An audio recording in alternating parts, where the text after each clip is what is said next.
Hi there, I'm Joe Kennedy, and I am all over politics. Show by me trying to explain to people about the different areas of government today, whether it's local, whether it's national, whether it's federal, it doesn't matter. I want to talk about it. I want to talk about activism. I want to talk about what's going on Beacon Hill and in Washington, D.C.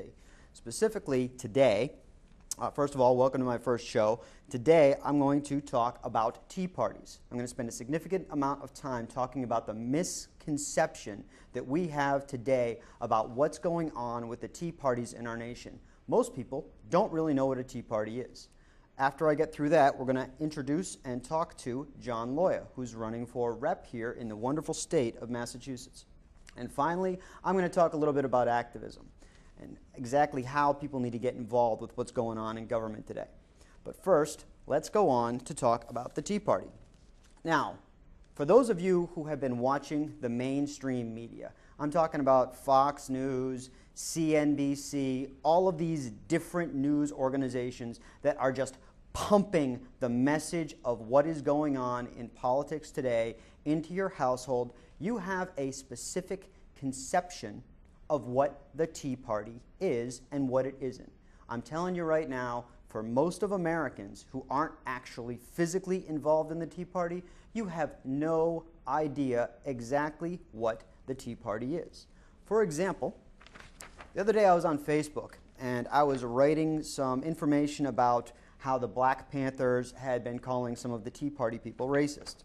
Now, the interesting thing about this is the statement originally by the individuals in the Black Panthers organization tells me that the Black Panthers don't understand the Tea Party any more than the average person sitting in their living room getting fed the news by Fox or CNBC or CNN or any of the other mass media networks, because people just don't understand it. Anyway, during this Facebook conversation, I had one of the individuals retort to me that, and I'll just read her comments. Joe, I'm really sorry. Although I'm not a Black Panthers fan, I do agree with them on this and in this regard, that being that the Tea Parties are a racist organization. Where was the Tea Party when Bush was taking our liberties away in the name of terrorism? That was the big question. Later on in the same conversation, she goes on to say, Joe, as long as I have known you, I have always leaned liberal, but I've never affiliated myself with any party. If the Tea Party movement isn't Republican and it isn't Democrat, then what type of message are they sending by having Sarah Palin as one of their speakers at their rallies? It's a great question, but it brings me right to my point, and that is America doesn't understand the Tea Parties. The Tea Parties did not actually start during the Obama administration. Everybody wants to think that they started during the Obama administration, that it's this wonderful new organization that just sprung up in the face, and that is how they have been able to be labeled as racist or right-wing or whatever.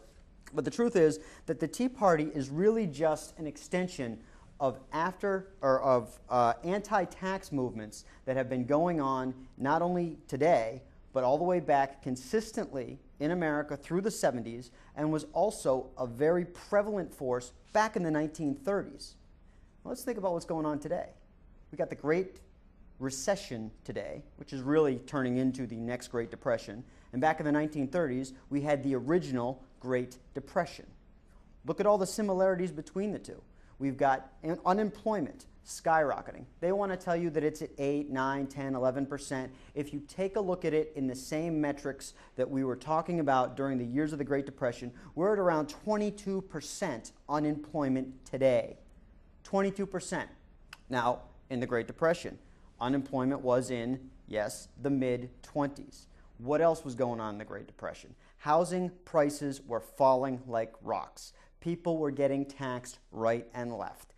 Everybody was out of work. Does this sound familiar? It's the same thing. And if you think about it, we have the Tea Parties today, and we have the anti-tax protests back in the 1930s. So what was going on in the 1930s? Well, previous to then, there had never been a tax burden that was as great as was being brought to bear during the 1930s. Specifically, if we take a look between 1921 in 1932, the tax rate almost doubled. It went from 11.6% to 21.1%. Now, if you think that in a 10-year period of time or 11-year period of time that a person can have their taxes doubled and not feel the pinch, well, that is certainly going to stunt economic growth because the individual isn't going out in the street and spending. So part of the Depression was brought on by the fact that we had government spending out of control and then taxing people year after year after year. The difference between then and now is, number one, the tax rate was much lower. I would do anything for an 11% tax rate right now. It would be a godsend, but that's not going to happen. But more importantly, today all of our taxes are on our income, which is great for the government because it comes right out of your paycheck.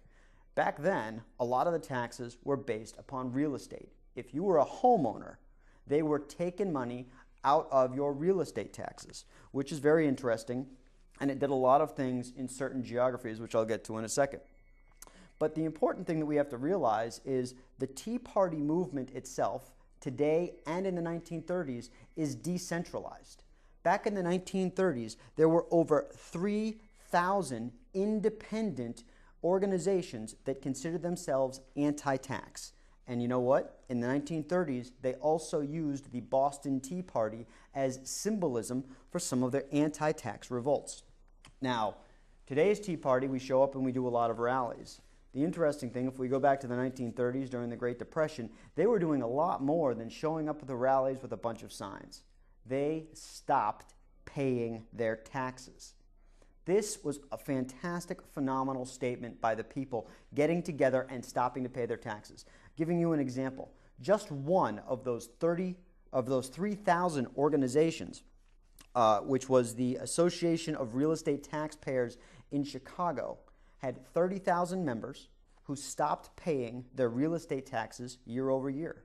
They had their own radio show that was on weekly. They had $600,000 in donations to keep that movement going. This is during the Great Depression. $600,000 in donations, 30,000 people not paying their taxes. That's what I call activism. That's the way to get government to wake up because they were starving the beast in the 30s, which was the right thing to do.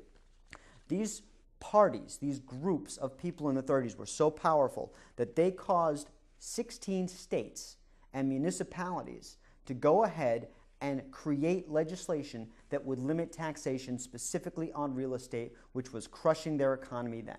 That's not that different than it is today. And everybody wants to talk about the Tea Party as being one centralized movement. It wasn't back then, and it wasn't today. So, let's start and talk about modern-day Tea Parties. Recently, if we just go back a couple of years prior to 2009, we go into 2007, on December 16th, 2007, hopefully you all realize that that is the date of the original Boston Tea Party, but on December 16th, Ron Paul, in his presidential campaign, raised an unprecedented $6 million in donations from private individuals during his run for presidency. So this was unbelievable. And what was he doing?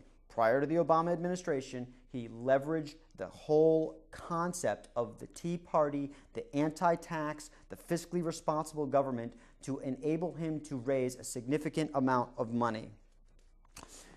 So, if we take a look at the modern-day Tea Party today, we've got a number of different factions that are going on. We've got the Tea Party Express, which is actually a bus tour that is organized by individuals in Sacramento, the Russo Marsh Association. We've got Tea Party Nation, which is the one that sponsors Palin. We have the Tea Party Patriots, which claim to be the official Tea Party. The interesting thing about all of these Tea Parties is none of them are my Tea Party. Sarah Palin is not my spokesperson. She's the spokesperson for one of the dozens of organizations. I have a list of over 40 Tea Parties just in Massachusetts that show how fragmented this organization is.